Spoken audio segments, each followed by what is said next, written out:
교회를 이루는 한 사람 한 사람은 성령에 의해서 예수 그리스도를 자신의 주와 구주로 영접한 자들이며 하나님을 아버지라고 부릅니다.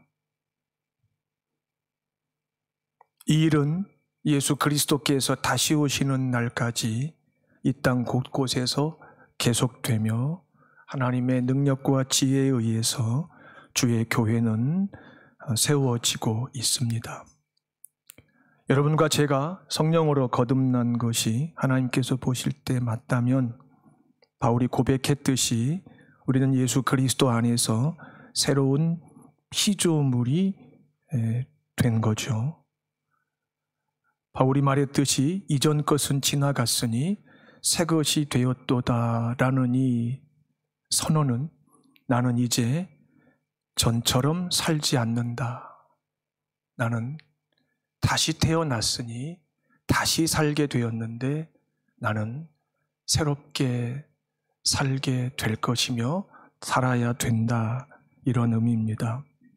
이걸 좀 더 구체적으로 적용하면 내가 교회에 속하기 전에 세상에 속했을 때 하나님 알지 못하는 모든 불신자들 가운데 하나가 되어 그들처럼 생각하고 살았지만 이제는 그렇게 생각하지 않는다. 생각이 근본적으로 바뀌어 가는 거죠. 그 다음에 내가 세상 사람처럼 느끼지 않는다. 사람이 느끼는 그 감각이 있거든요. 몸의 감각도 있고 정신과 영혼의 감각이 있는데 자극을 받았을 때 세상 사람처럼 반응하지 않겠다, 느끼지 않겠다는 거죠. 느끼지 않는다. 그리고 그 결과 생각하지 않고 느끼지 않고 판단하지 않는 것이 전에 했던 행동을 다시 하지 않고 전에 안 했던 행동을 처음으로 하게 되는 것을 통해서 나타내죠. 이것을 한마디로 다르게 사는 법을 배우는 것이다. 이렇게 표현합니다. 새로운 피조물이 되었다고 하는 것은 다르게 사는 법을 배우는 자가 되었다는 뜻입니다. 그래서 새로운 피조물이 되기 전까지 어떤 사실을 이렇게 반복해서 배웠을 때 그 매일 습관적으로 경험했던 그 방식을 이제는 버리고 전혀 다른 방식으로 그것을 배워가기 시작한다는 말입니다. 우리는 나서 죽을 때까지 셀 수 없이 많은 것들을 배웠고 배우며 또 앞으로도 배우는데 그것을 배우는 패턴이 특별히 달라지지 않습니다. 무슨 말이냐면은 그 왜 배우느냐고 물었을 때요, 그 배우는 이유와 목적을 다 대답합니다. 이걸 배우면 내가 좀 더 나은 삶을 살 수 있고 행복해질 수 있다는 믿음, 확신 때문입니다. 내가 이걸 배워서 다 배우게 되면은 내가 지금보다도 훨씬 더 행복해진다고 내가 믿고 또 소망하기 때문입니다. 이런 것들이 완전히 이제 바뀐다는 거죠. 그리스도 예수 안에서 새로운 피조물이 됨으로 인해서. 그래서 새로운 방식으로 바뀌게 되는데 이유도 바뀌어요. 목적도 바뀌어요. 그리고 그 배우는 과정에서 내가 이렇게 걸어가는 그 과정도 바뀌어요. 모든 게 바뀌어요. 그 중에 하나를 이제 우리가 이번 시간에 함께 살펴볼 텐데요. 감사하는 방식이에요.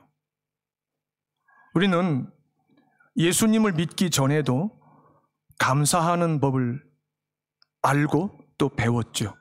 감사하는 사람들이었어요. 그래서 세상은 감사를 모르면 사람이 아니다, 짐승만도 못하다고 말하죠. 그거 맞는 말이에요. 구원과 상관없지만. 그런데 우리가 예수 그리스도 안에서 새로운 피조물이 되기 이전에 감사를 배웠던 방식과 새로운 피조물이 되고 난 후에 감사를 배우는 방식이 달라진다는 거예요. 포장지만 달라지는 것이 아니라 안의 내용물이 완전히 새로워진다는 거예요.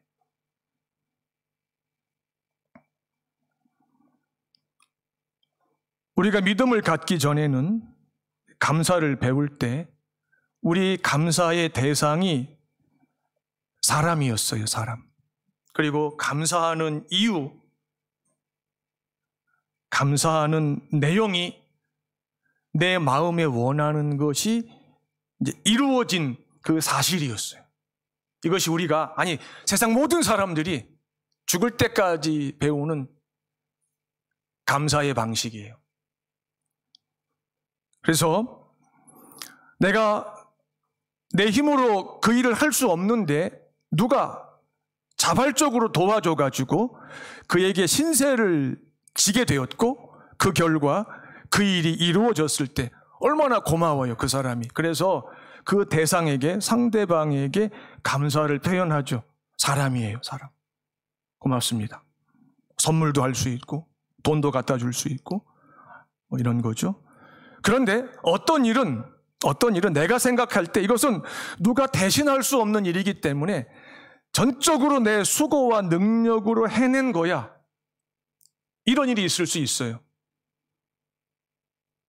그럴 때도 감사하는데 누구에게 감사할까요? 나에게 감사해요. 잘 해냈어. 나에게 감사한단 말이에요.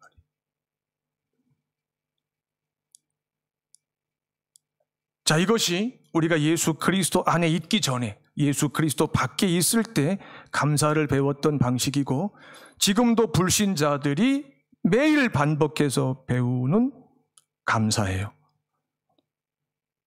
자, 그럼에도 불구하고 우리가 한때 살았던 그 세상, 우리가 나와 있지만 우리가 이제는 예수 그리스도 안에서 바라보고 있는 세상이죠. 그 세상에 살고 있는 다수의 사람들이 결국은 감사하는 일들이 얼마나 많으냐 얼마나 적으냐에 의해서 자기의 행복과 불행을 판단하거든요. 그런데 놀라운 것은 절대 다수의 사람들이 돌아보니 나는 내 인생에서 행복했을 때보다 불행했을 때가 더 많다고 느낀다는 거죠. 그 이유가 뭐냐는 거죠. 도대체 왜 자기 인생에 대해서 나는 돌아보니 행복했던 시간보다 불행했던 시간이 더 많았어, 이렇게 느끼냐는 거죠. 그 이유가 무엇냐고 물었을 때 사람 중에는 누구도 대답을 할 수가 없습니다. 이 질문은 사람이 할 수 있는, 대답해 줄 수 있는 그런 질문이 아니기 때문에 그래요. 무슨 말이냐면, 왜 나는 남들보다 상대적으로 불행한 것 같습니까? 내가 살아낸 시간 속에 행복했던 시간보다 그렇지 않았던 시간이 상대적으로 더 많은 것 같이 느껴집니까? 라고 질문했을 때, 그 이유가 무엇입니까? 라고 물었을 때 대답을 할 수 있는 분이 하나님밖에 없다는 거예요. 왜 하나님이냐? 하나님께서 사람을 창조하신 분이기 때문입니다. 그게 무슨 말이냐? 하나님이 사람을 창조하실 때 사람이 감사해야 되는 첫 번째 대상이 사람이 아니고 하나님이 될 때 그가 비로소 참된 행복을 알게 하시고 누릴 수 있도록 설계하셨기 때문이에요. 그래서 불신자들보다 신자들이 우리가 이제 눈에 보이는 소유를 이렇게 상대적으로 이제 적게 경험하고 있음에도 불구하고 우리가 그들보다 훨씬 더 감사가 풍성할 수 있는 거예요. 어느 수준까지 갈 수 있냐면 하박국 3장 마지막에 보면은요, 있는 게 하나도 없는데도 하나님으로 인해서 나는 감사할 수 있다고 고백해요. 제정신이냐고요? 하박국은 제정신이에요. 왜냐하면 성령의 충만함 가운데 사로잡혔기 때문에 그래요. 그런 상태를 바울 사도가 이렇게 표현했어요. 예수 그리스도에게 미쳤다. 그거 아세요? 사람이 사람을 창조하신 하나님에게 미치면 미칠수록 사람이 가장 사람다워져요.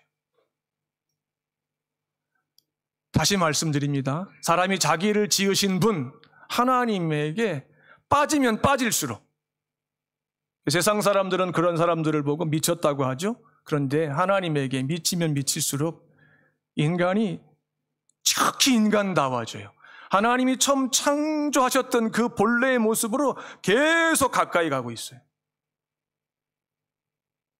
근데 사람이 하나님이 아닌 다른 사람에게 미치거나 나에게 미치거나 그것도 저것도 아닌 다른 어떤 비인격적인 대상에게 미치게 되면은요, 사람은 괴물이 되고 말아요. 이게 하나님의 창조의 신비예요.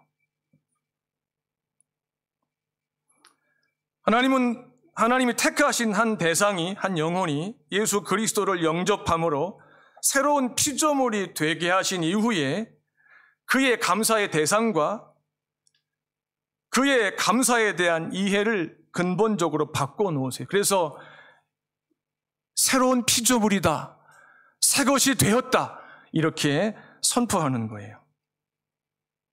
더 이상 사람이 새로운 피조물에게는 감사의 첫 번째 대상이 안 돼요.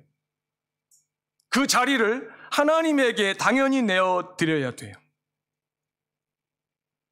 하나님을 알지 못했던 내가 하나님의 무조건적인 선택과 하나님의 공의로우신 사랑을 저항할 수 없게 받아들이게 하심으로 말미암아 하나님의 자녀가 되게 하셨는데, 이것이 예수 그리스도 안에서 새로운 피조물인 모든 하나님의 백성들의 감사의 시작이, 그리고 감사의 완성이며, 이 감사가 인간이 이 땅에 나서 사는 동안에 배우는 모든 감사 중에 감사예요. 최고의 감사예요. 우리가 이 감사에 동의하기 때문에 추수감사주의를 지킬 수 있는 거예요. 우리가 이 감사에 대한 동의를 못하면, 그 믿음이 없으면은요, 우리는 오늘 그냥 주의를 지키는 것이고, 우리는 하나님 앞에서 우리 마음 가장 깊은 곳에서부터 감사가 일어나지 않는 것을 우리는 부인할 수 없는 거예요. 우리가 살았던, 우리에게 똑같이 적용되었던 지난 한 해, 인간적으로 볼 때 감사할 수 있는 분들이 우리 가운데 분명히 있어요. 재작년보다 돈을 더 많이 번 분이 우리 가운데 있을 거란 말이에요. 근데 대다수가 재작년보다, 작년과 올해는 수입이 현저하게 줄었어요. 사람이 매월 고정적으로 벌던 수입이 눈에 띄게 작아지거나 줄어들면은요, 불안해지잖아요. 두려워지고. 그러면 마음의 여유가 상대적으로 훨씬 없죠. 사람의 마음의 여유가 없을 때 사람이 본능적으로 반응하는 첫 번째 감정이 뭔지 아세요? 불평과 원망이에요. 짜증이에요. 이 원인을 제공한 누군가를 미워하는 거예요. 세상을 미워할 수도 있고, 정부를 미워할 수도 있고, 하다 안 되면 나 자신을, 이런 세상에, 이런 환경에 태어난 나 자신을 원망할 수도 있는 거예요.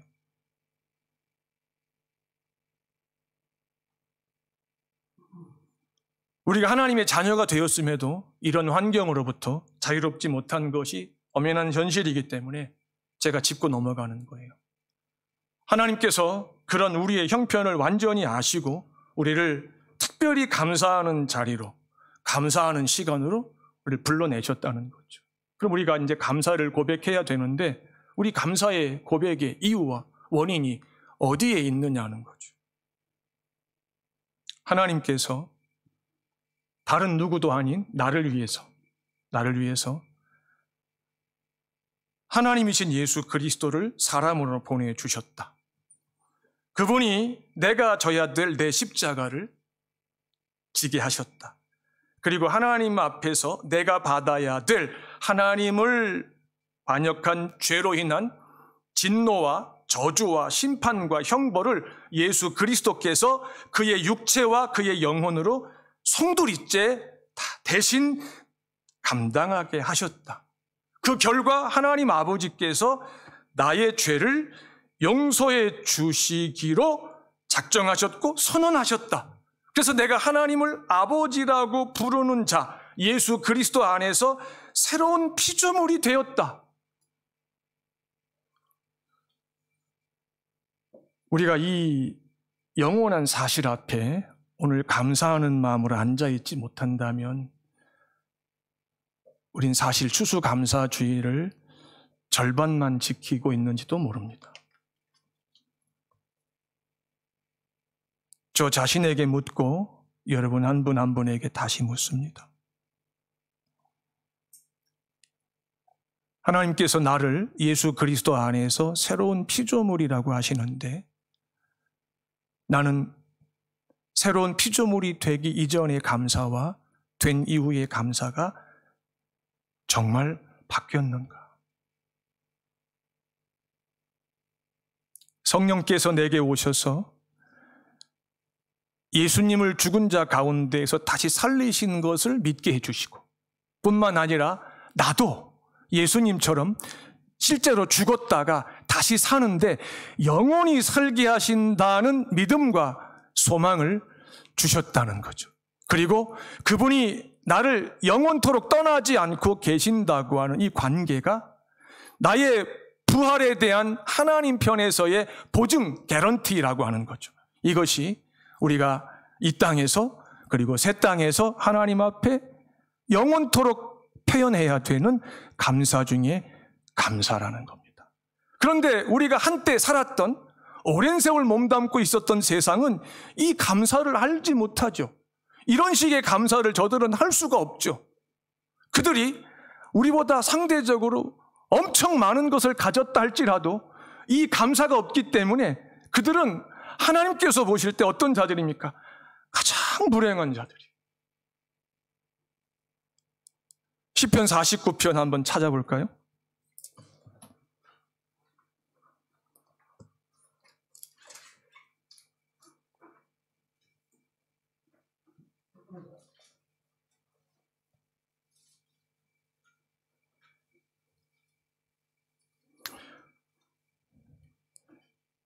(12절입니다) 시편 49편 12절.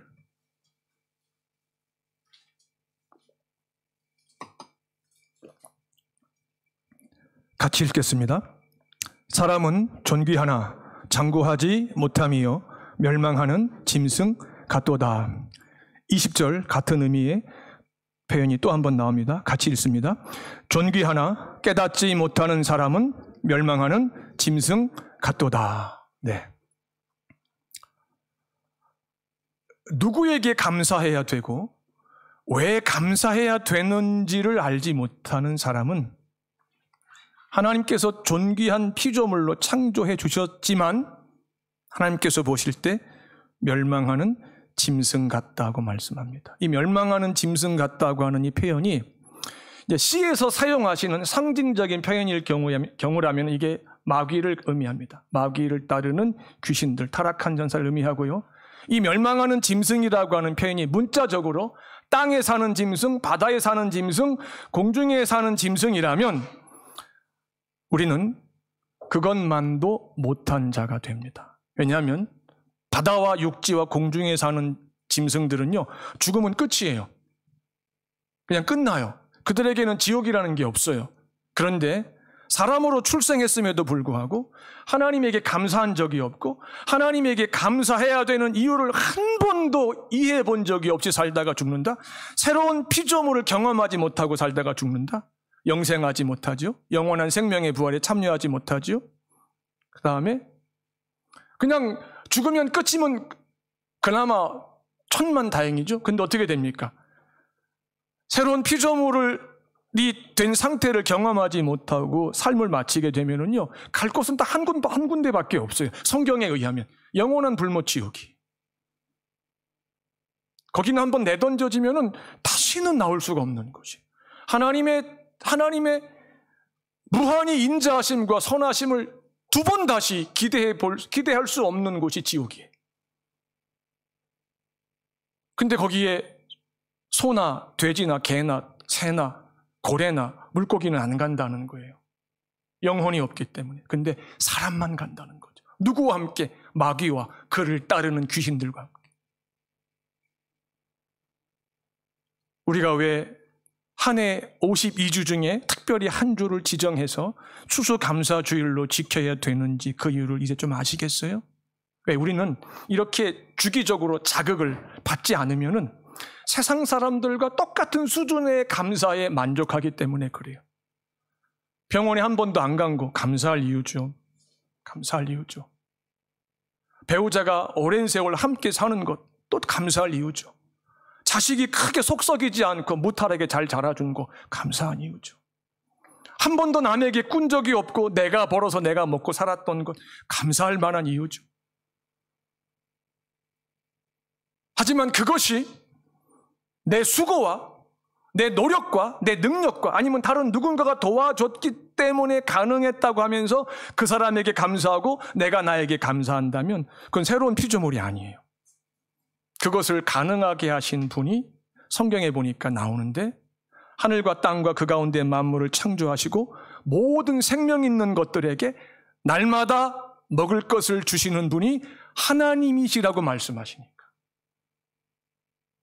하나님에게 감사가 될 때 감사가 완성되는 거예요.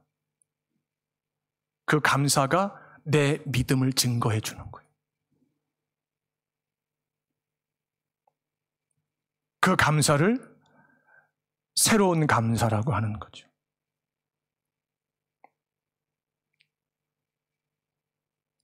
감사를 배운다고 제가 말씀을 드렸는데 감사를 배운다고 하는 이 표현은 감사가 진보를 이룬다는 뜻이에요. 진보라고 하는 한자어를 잘 모르는 우리 중등부, 고등부 아이들이 있기 때문에 제가 설명해 드릴게요. 영어로 말하면 advance, progress란 뜻이에요.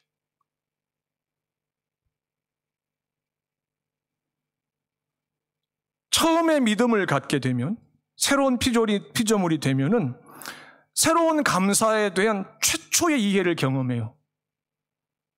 세상에서 누구도 가르쳐 준 적이 없었던 방식이에요. 성령께서, 내게 오신 성령께서 이제 처음으로 가르쳐 주시는 방식인데 그 방식대로 이제 감사를 배워요. 그래서 이런 변화를 경험하게 돼요. 세상 사람들이 자기가 원하는 일이 이루어졌을 때에 감사해요. 그 인간의 본능이거든요. 우리도 마찬가지예요. 우리가 원하는 일이 하나님의 능력과 하나님의 전적인 도움으로 이루어질 때 우리는 하나님 앞에 진심으로 감사해요. 그런데 우리가 살면서 수없이 경험하지만 우리가 원하는 일이 이루어지지 않을 때도 훨씬 많아요. 어떻게 보면. 근데 세상 사람들은 자기가 그토록 원했던 일이 이루어지지 않으면요 절대 감사 안 해요.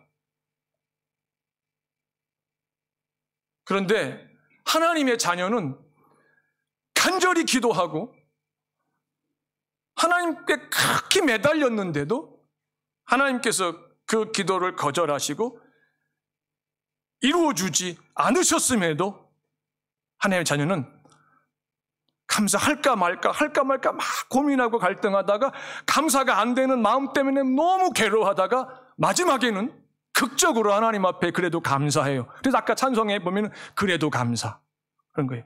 아주 그냥 감사.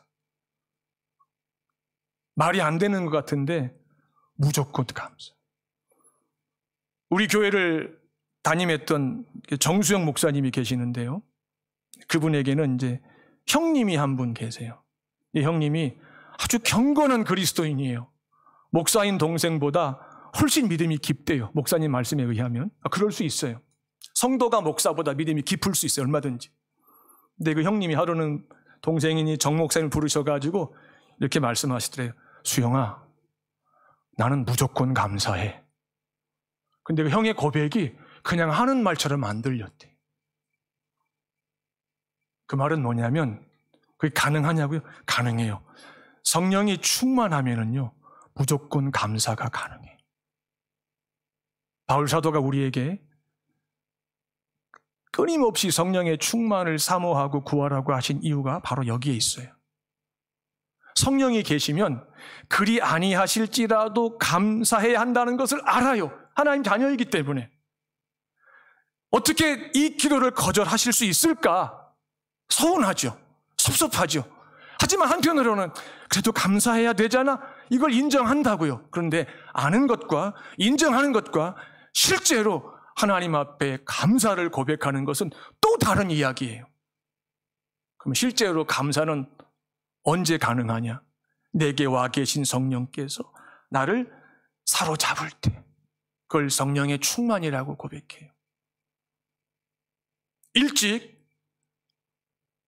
청년 때 20살 막 넘었을 때 하나님께서 아빠나 엄마 중에 한 분을 데려가실 수 있어요. 천국으로. 그 자녀가 이제 부모와 이렇게 이 땅에서 다시는 만나지 못한다. 이 땅에 없기 때문에 부모가. 이건 당해본 자녀에게는요, 이거는 하늘이 무너지는 슬픔이에요. 그러면 그 자녀가 믿음이 있음에도 불구하고 하나님께 이렇게 기도할 수 있어요. 제가 믿음으로 그렇게 기도했는데 왜 우리 엄마를 내게서 이렇게 빨리 데려가셨습니까?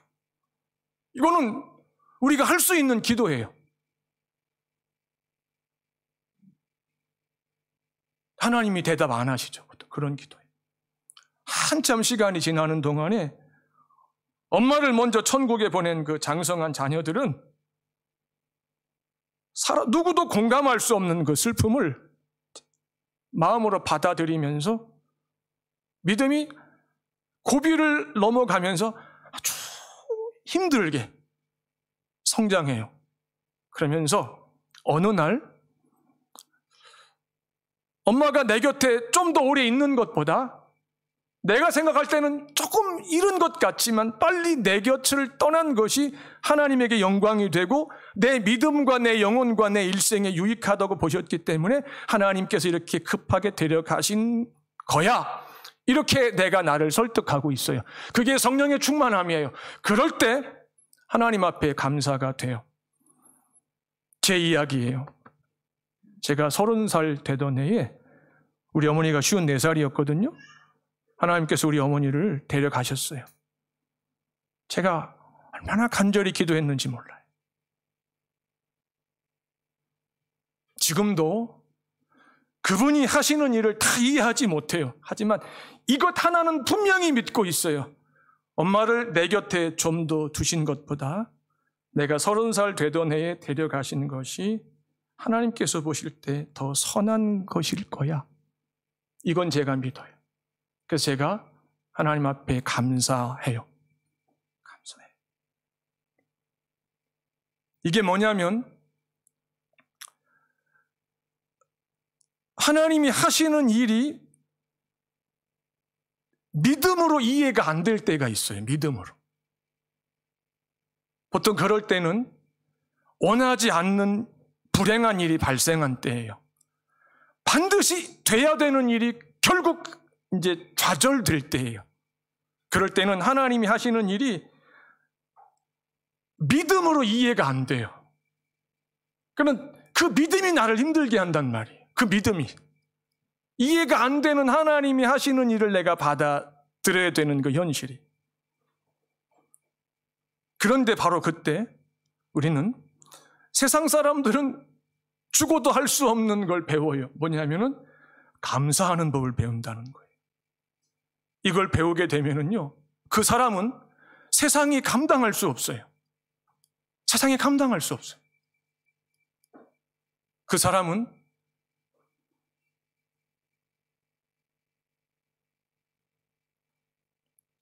마치 이 세상 사람이 아닌 것 같아요. 이 세상에 살고 있는데 그런 사람을 가리켜 성경이 이렇게 말해요. 천국을 사는 사람이다 이렇게 말해요. 우리가 감사할 수 없는 상황에서 감사를 경험할 때 우리는 천국이 내 안에 이미 임한 것을 실제로 체험할 수가 있어요. 예수 그리스도 안에서 새로운 피조물이라고 말씀하시는 나에게, 우리에게 형통할 때뿐 아니라 곤고할 때에도 감사하라고 명령하시는 이유가 바로 여기 있어요. 로마서에 보니까 모든 것이 합력하여 선을 이루시는 하나님의 약속, 하나님의 능력을 믿기 때문이라는 거죠. 내가 원하는 일이 계속 이루어짐으로써 선한 것들이 결국 완성이 된다면, 내가 원하는 것을 통해서만 선을 이루신다면 그분은 전능하신 하나님이 아니세요. 그건 내가 만들어낸 우상이에요. 그런데 말도 안 되는 것을 통해서 일어나면은 안 된다고 확신하는 것을 일어나게 하심을 통해서 선을 이루시는 분이라면은 그분은 실제로 전능하신 분이에요. 그분은 한계가 없는 분이에요. 우리가 믿는 하나님이 그런 하나님이에요. 우리 재현이하고 윤서는 아직 어려서 아마 경험이 부족하기 때문에 이해가 힘들 수도 있어요. 그러나 조금만 기다려보세요. 어른이 되고 엄마가 되고 아내가 되어가는 과정 속에서 오늘 들었던 이 설교가 이해가 될 거예요. 요셉이 자기를 노예로 판 형들을 용서할 때 뭐라 그러냐면, 내가 하나님입니까? 용서는 하나님이 하시는 건데? 그러면서 형들은 나를 노예로 팔았습니다. 그게 악한 거거든요. 그렇잖아요. 어떻게 동생을 노예로 팔아요? 그런데 하나님은 그것을 선으로 바꾸셨대. 내가 애굽의 노예로 팔려와가지고 죄수가 되었지만 나중에 애굽의 총리가 되어서 아버지 야곱과 형들과 가족들을 다 애굽으로 이민을 올 수 있게 했다는 거예요. 가나안 땅에 살았으면 다 굶어 죽어야 돼. 하나님이 나를, 형들이 노예로 팔았던 나를 가족을 구원하는 구원자로, 애굽을 구원하는 구원자로, 바로도 나를 의지할 수밖에 없는 사람으로 세우셨으니 하나님은 어떤 분이시다? 악을 선으로 능히 바꾸시는 분이라는 거죠. 그래서 그분이 허락하시는 모든 환경을 우리는 지금 얼마든지 믿음으로 감사하며 받을 수가 있는 거예요. 믿음으로. 근데 이 과정이 힘들어요. 목사인 나도 힘들 때가 얼마나 많은지 몰라요. 여러분 오죽하겠어요? 지금 내 눈에 보이는 것이 가능성이 거의 없고 절망적일 수 있어요. 그런데 그 상황이 하나님께서 나를 가장 선한 길로 인도하시기 위해서 선택하신 의도적인 방식이라면, 그것이 확신이 된다면 우리는 얼마든지 감사할 수가 있는 거예요. 왜? 예수 그리스도 안에서 새로운 피조물이기 때문에. 세상이 언제 감사하는가 보았더니 세상은 항상 결과를 확인한 다음에 감사하더라고요. 결과를 확인한 다음에. 그래서 성급할 경우에 샴페인을 너무 일찍 터뜨려서 이렇게 막 안타까워하잖아요. 결과를 확인한 후에 감사하는데 그것도 다 그런 건 아니에요. 결과가 딱 이렇게 나왔어요. 근데 이게 내가 볼 때 감사할 만한 건지 아닌지를 내가 또 판단해요. 한 번 더. 그래서 내가 볼 땐 이건 그렇게 감사할 건 아니야. 근데 주변 사람들이 볼 때는 야, 저게 감사할 게 안 돼? 이런 일들이 있다니까요. 누구에게나. 그게 세상에서 감사를 배우는 방식인데요. 하나님의 자녀는 아직 결과를 몰라요. 홍콩 온사랑교회 결과가 어떻게 될지 아무도 몰라요. 홍콩에서의 삶을 여러분이 어떻게 마무리할지 아무도 몰라요. 그런데 중요한 것은 하나님은 내가 지금 감사하라고 말씀하신단 말이에요. 왜? 네가 지금 감사하면 내가 전능하다는 것을 세상이 인정할 수밖에 없다. 우리가 감사하지 않으면은요, 우리가 하나님을 부인하는 거예요. 믿는다고 하면서 우리가 하나님의 선하심을 부인하는 거예요. 우리가 하나님의 완전하심과 전능하심을 우리가 인정하지 않는 거예요. 감사가 없습니다. 감사가 이렇게 위대한 거예요. 이런 감사를 새로운 감사라고 해요. 이 감사는 저절로 되지 않는다고 그랬죠.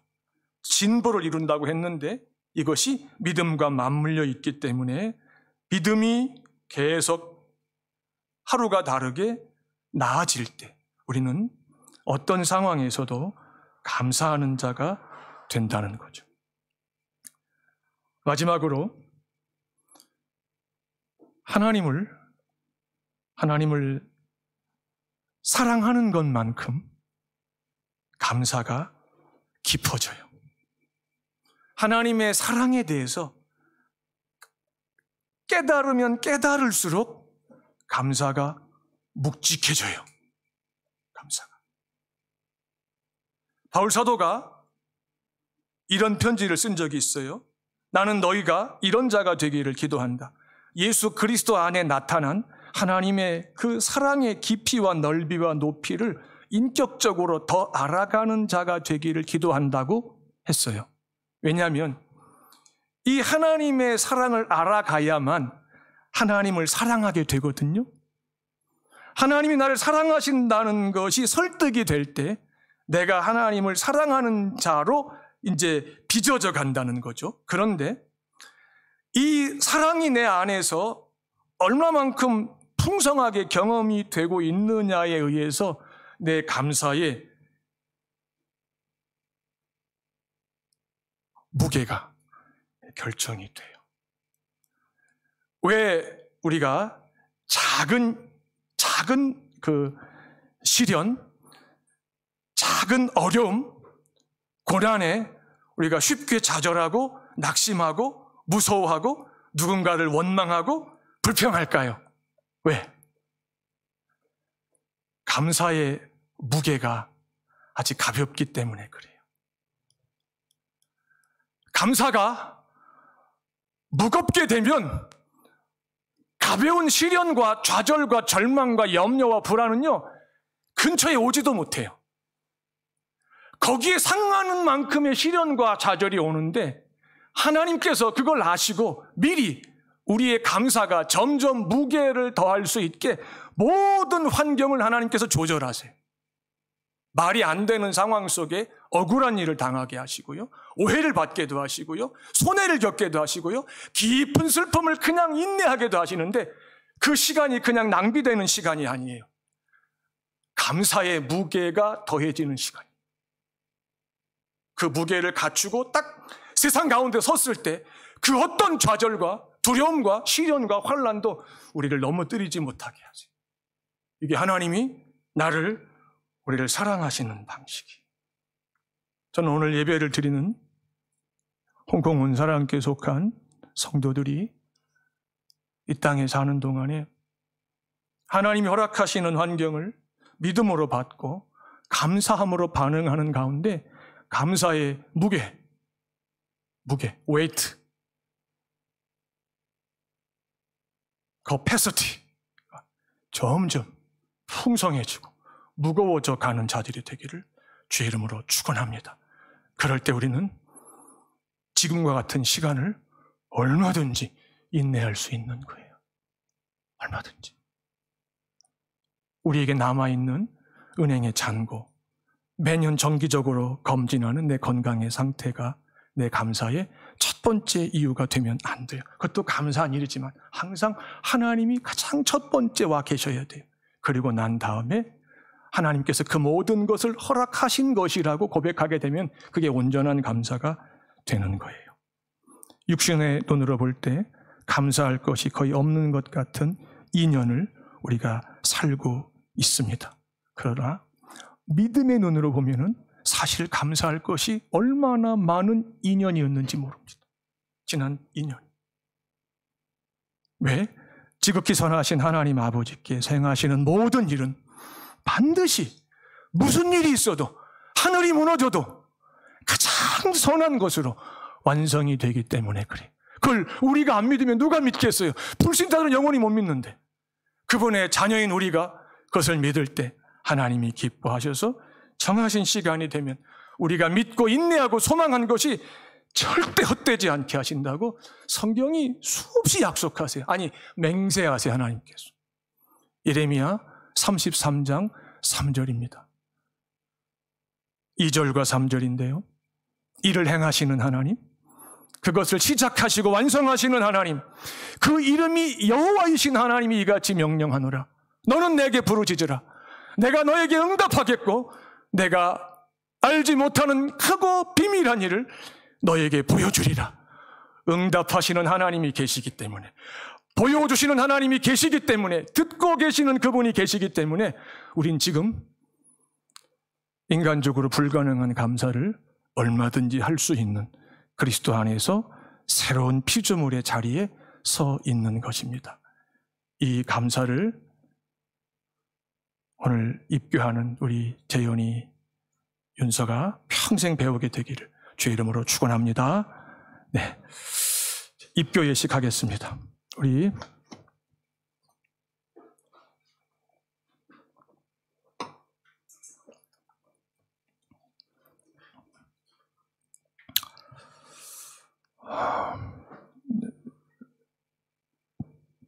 입교는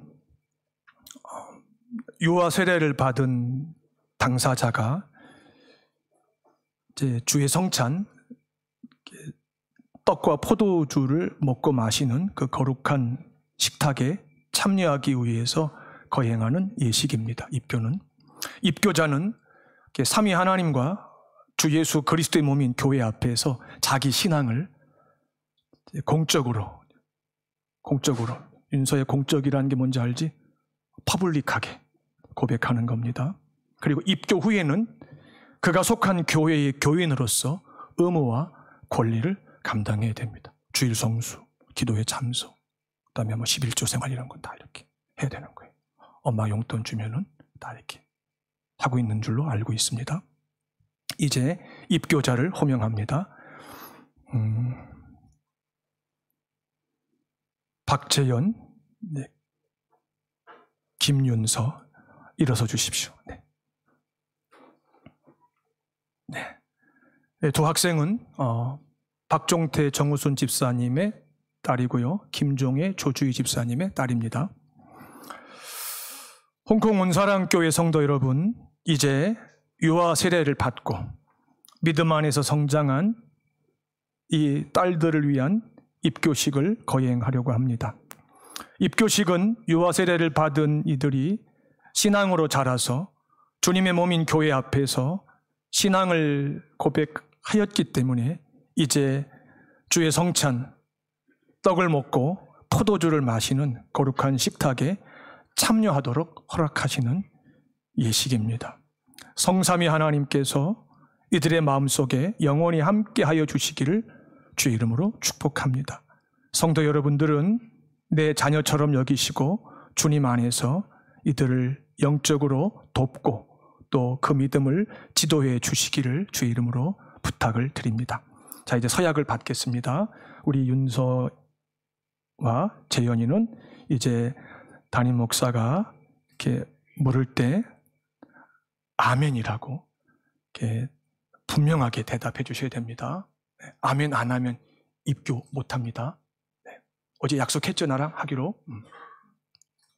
저는 유아 세례를 받을 때 부모님들이 대신하였던 신앙 고백과 서약을 이제는 장성했으니 나의 것으로 삼고 평생 믿음으로 성실하게 지켜야 할 것을 확신합니다. 아멘. 그 다음에 두 번째, 저는 하나님 앞에 죄인으로서 당연히 하나님의 진노를 받을 만하나 그의 크신 자비하심으로 구원을 얻는 것 말고는 내게 소망이 없는 자인 줄 나는 확신합니다. 아멘. 네.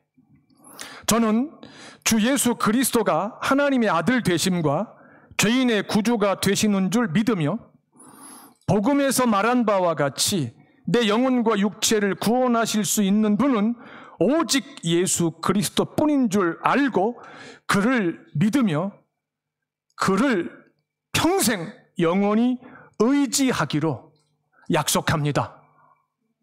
아멘. 다른 거 의지하면 안 되죠? 네. 저는 지금 성령의 은혜만 의지하고 그리스도를 따르는 자가 되어 그대로 힘써 행하며 믿음으로 모든 죄를 버리고자 하며 하나님의 가르침과 본을 배우며 살기로 약속합니다. 저는 제가 속한 교회에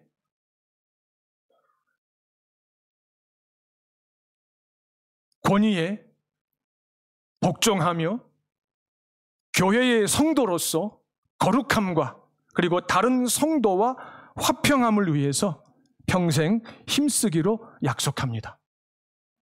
이제 싸우면 안 돼요. 알았죠? 동생들하고 집에서 싸우면 안 돼요. 엄마 아빠하고. 왜냐면 엄마 아빠 교회니까. 기도하겠습니다. 공의로우신 사랑의 하나님 우리 아버지, 재현이와 윤서가 어렸을 때부터 신앙으로 길러주신 것을 감사합니다. 그 지혜와 키가 자라는 중에 육신의 부모의 신앙 고백을 상속받게 하셨습니다. 주님 앞에서 자기 마음과 입술로 삼위 하나님에 대한 인격적 신앙을 고백하게 해주신 것을 감사합니다. 그리스도의 왕국에 속한 교회에 충성스러운 일꾼으로 일평생 헌신하고 수고할 수 있는 그 복을 두 딸들에게 내려주시기를 간구합니다. 재현이와 윤서가 하나님 앞에서 먹든지 마시든지 무엇을 하든지 예수님의 신부답게 순결한 자로 살아가는 복 중의 복을 충만하게 받게 해주시기를 주의 이름으로 축복합니다. 우리의 주와 구주가 되시는 예수님의 이름으로 기도하옵나이다. 아멘. 자, 이제 공포합니다. 하나님 아버지의 택하심과 섭리 가운데 유아 세례를 받고 하나님의 무한한 은혜 속에서 믿음으로 장성해서 오늘 주의 몸인 홍콩 온사랑교회 앞에서 자신의 신앙을 고백한 김윤서, 박재현이 하나님의 백성의 한 사람이 된 것을 선포합니다. 하나님의 자녀된 윤서와 재현이에게는 하나님의 자녀로서 이 땅에 사는 동안에 누리는 특권이 있고 그 특권에 따르는 하나님의 자녀의 책임이 있음을 분명히 알려줍니다. 또한 홍콩에 사는 동안 홍콩 온사랑교회 입교 교인인 것을 성부와 성자와 성령의 이름으로 선포합니다. 아멘. 하나님께 영광의 박수를 올려드리겠습니다. 자, 우리 윤서하고 재현이 뒤를 돌아서서 한번 우리 성도들에게 내가 김윤서입니다. 내가 박재현입니다. 이렇게 한번 보여드리세요.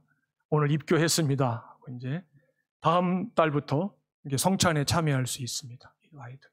우리 부모님들 이렇게 믿음으로 키우시느라 수고 많으셨습니다. 하나님의 특별한 위로가 있는 줄 믿습니다. 자, 우리 꽃다발만 한번 받고 일단 들어가죠. 네, 엄마가 준비해 왔으니까. 예. 네. 네. 네. 아, 대표로 가족에서만. 예, 그렇죠. 한 사람 한 개씩만. 예. 네. 네. 네.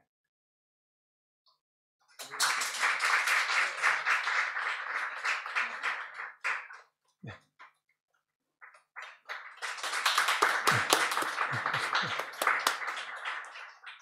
우리 기념 촬영은 예배 마치고 같이 합시다. 네, 이제 우리 윤서 재인이 앉으세요. 네.